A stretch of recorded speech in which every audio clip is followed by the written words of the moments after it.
Oylik doirasida Buxoro viloyati favqulodda vaziyatlar boshqarmasi xodimlari tomonidan aholi muammolarini hal qilishga ham e'tibor qaratildi. Peshku tumanining 5 ta mahallasida 8,5 kilometr uzunlikdagi kanallarni betonlashtirish hamda aholiga suv ta'minotini yaxshilash maqsadida 7 dona sug'orish qudug'i, 3 dona nasos agregati o'rnatildi. Sug'orish quduqlarining holati ham nazoratdan o'tkazildi. Choravot qishlog'idan oqib o'tuvchi ariqning 200 metr qismida betonlashtirish ishlari olib borildi. Bu bilan ushbu ariqning suv o'tkazish qobiliyati yaxshilandi. Peshku tuman suv yetkazib berish xizmati davlat muassasasi hisobidagi ariq va kanallarning 28,4 kilometr uzunlikdagi qismi betonlashtirildi.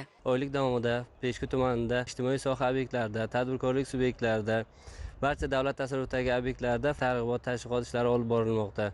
Bundan tashqari aholi va hududlarni tabiiy va texnogen xususiyatdagi favqulodda vaziyatlardan muhofaza qilish, aholini favqulodda vaziyatlarda harakat qilishga o'rgatish bo'yicha amaliy taktik o'quv mashqlari, targ'ibot tashviqot ishlari olib borilmoqda.